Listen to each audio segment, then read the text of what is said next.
तो एफएमजी पास होने के बाद महाराष्ट्र में इंटर्नशिप करने के लिए आपको महाराष्ट्र मेडिकल काउंसिल के लिए फॉर्म भरना पड़ता है। तो चलिए आज महाराष्ट्र मेडिकल काउंसिल के रजिस्ट्रेशन फॉर्म कैसे भरते हैं वो जान लेते हैं। आप गूगल पे जाके एमएमसी टाइप करके एंटर करोगे तो पहली वेबसाइट आपको महाराष्ट्र मेडिकल काउंसिल की आ जाएगी। उसके ऊपर आप क्लिक करके आपके सामने ये विंडो खुल जाएगी। सो आप आरएमपी लॉगिन क्लिक करके आप आगे का रजिस्ट्रेशन कर सकते हो। रजिस्ट्रेशन करने के लिए ये क्रिएट न्यू अकाउंट पे क्लिक कर देना। उसके बाद में आपके सामने ये पेज खुल जाएगा। इसमें आपको एमएमसी रजिस्ट्रेशन नंबर ये कंपलसरी नहीं है, बाकी last name, middle name, email ID, first name, date of birth, mobile number ये सब डाल देना। पासवर्ड क्रिएट करके आप कैप्चा फिल करके रजिस्टर कर देना।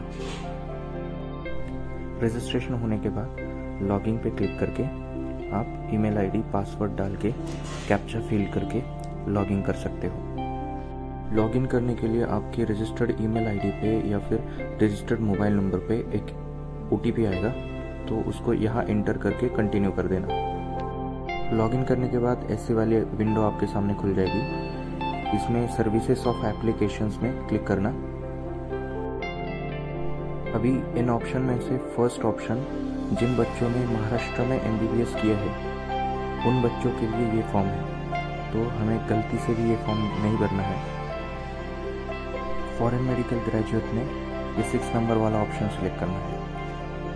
अभी प्रोविजनल रजिस्ट्रेशन के लिए सेकेंड वाला ऑप्शन सिलेक्ट करके आपके सामने फॉर्म खुल जाएगा। फर्स्ट स्टेप में आपने सब पर्सनल डिटेल भर देनी है, फिर कॉन्टैक्ट डिटेल्स भर देनी है, फिर ये जो कैप्चा फिल करके सेव एंड कंटिन्यू पे क्लिक कर देना है। सेकेंड स्टेप में आपको अपनी qualification 10th, 11th and 12th class की इंफॉर्मेशन देनी है। तो 10th में आपका school name, school address, board name, board address, roll number जो कि मार्कशीट पे लिखा होगा, रिज़ल्ट यस कर देना है। सर्टिफिकेट नंबर जो पासिंग सर्टिफिकेट है उसका देना है, ना कि मार्कशीट का। वैसे ही सर्टिफिकेट डेट पासिंग सर्टिफिकेट की देनी है, मार्कशीट की नहीं। और जितने भी मार्क आए थे आपके, टोटल मार्क और परसेंटेज, वैसे ही सेम 11th क्लास के लिए, 12th क्लास के लिए भी सेम। 12th क्लास में जितने भी मार्क आए थे आपके इधर भर देना। तो उसके बाद में इधर परसेंटेज वाइज मार्क और इधर पास सिलेक्ट कर देना। अगर आपने अब्रॉड जाने से पहले बीएससी या फिर एनी साइंस रिलेटेड कोर्स किया है तो यहाँ उसकी इन्फॉर्मेशन भर सकते हो। मेडिकल क्वालिफिकेशन में यूनिवर्सिटी का नाम, यूनिवर्सिटी का एड्रेस, रजिस्ट्रेशन नंबर आपके डिग्री पर होगा और रजिस्ट्रेशन डिपार्टमेंट, ओ स्टेट यूनिवर्सिटी का रजिस्ट्रेशन डिपार्टमेंट बिश्केक में था, तो बिश्केक।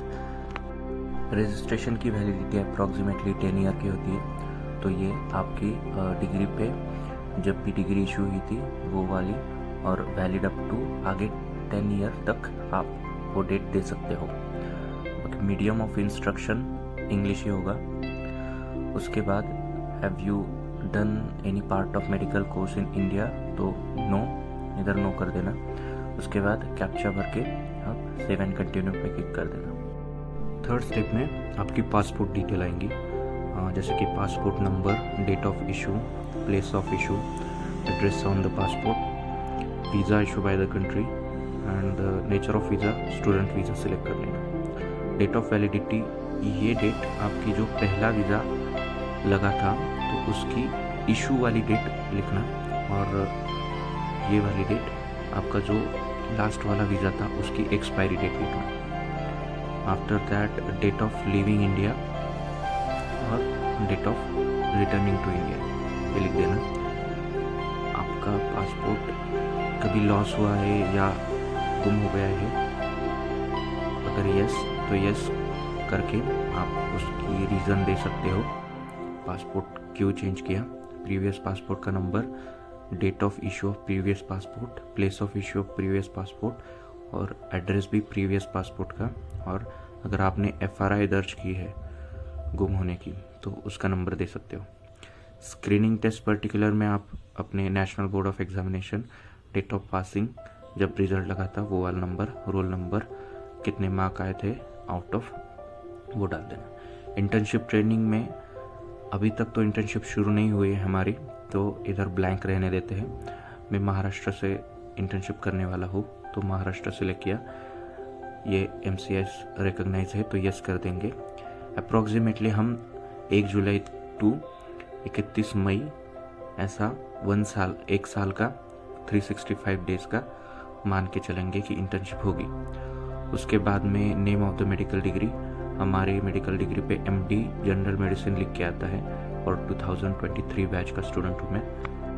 यह कंपलसरी यस कर देना, क्योंकि हमने सभी ने ऑब्जर्वेशन शिप तो भी की होती है, डिटेल देने की ज़रूरत नहीं है इधर। उसके बाद वॉज एनी मेडिकल कॉलेज और school attended in India, no, इधर नो कर देना। उसके बाद में लैंग्वेज ऑफ स्टडी, मतलब आपने मेडिसिन की स्टडी किस लैंग्वेज में की है। हमारे सबकी लैंग्वेज इंग्लिश है, इंग्लिश मीडियम में ही हम सब मेडिसिन की स्टडी किए हैं। कई लोग यहाँ उस कंट्री से आप कौन सी भाषा सीख के आए हो वो डाल देते हैं, लेकिन ऐसा नहीं करना है। हमारी सबकी लैंग्वेज ऑफ स्टडी एक ही है, English. Do the medical examination pass, yes. ओश में हमें गॉस एग्ज़ाम देना पड़ता है लास्ट में, तो उसको स्टेट एग्ज़ाम भी बोलते हैं, और एग्ज़ाम की डेट लिख दी है। Are you registered in foreign country, yes कर देना है। रजिस्टर्ड बॉडी ओश में state certifying commission Osh Kyrgyzstan, फिर आप बिश्केक से हो, state certifying commission Bishkek Kyrgyzstan भी लिख सकते हैं। उसके बाद रजिस्ट्रेशन नंबर और डेट ऑफ रजिस्ट्रेशन आपको डिग्री पे मिल जाएगा, और कैप्चा भर के आप सेव एंड कंटिन्यू पे क्लिक कर देना। और लास्ट स्टेज में आपको सभी डॉक्यूमेंट अपलोड करने हैं। फोटोग्राफ एंड सिग्नेचर की डायमेंशन यहाँ दी हुई है, वैसे एडजस्ट करके आप डाल देना। Marksheet 10th, 11th and 12th marksheet सबको एक कंबाइन करके एक ही PDF में 150 KB बनाकर यहाँ अपलोड कर देना। उसके बाद में 10th and 12th passing certificate upload करना। उसके बाद एलिजिबिलिटी सर्टिफिकेट, अगर आपको NMC से मिला है तो वो अपलोड कर सकते हैं, या फिर नीट स्कोर कार्ड भी चल सकता है। उसके बाद हमने जो दिल्ली से FMG पासिंग सर्टिफिकेट कलेक्ट किया है वो अपलोड कर देना। नेक्स्ट आपके जो पासपोर्ट पे सभी वीज़ाज और स्टैम्प है सबको कंबाइन।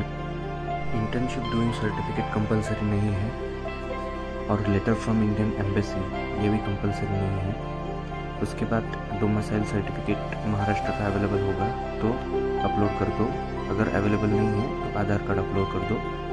लास्ट में अपनी डिग्री अपलोड कर दो, और जो अपने कॉलेज से या यूनिवर्सिटी से NO से मिला है वो अपलोड कर दो। उसके बाद कैप्चा भर के फॉर्म को सबमिट कर देना। फॉर्म सबमिट होने के बाद आपको रजिस्टर्ड ईमेल ID पे एक ईमेल आएगा that showing your provisional registration has been received. This is all about form filling. Hope you will find it helpful, and if you have any doubt, comment section is free for you.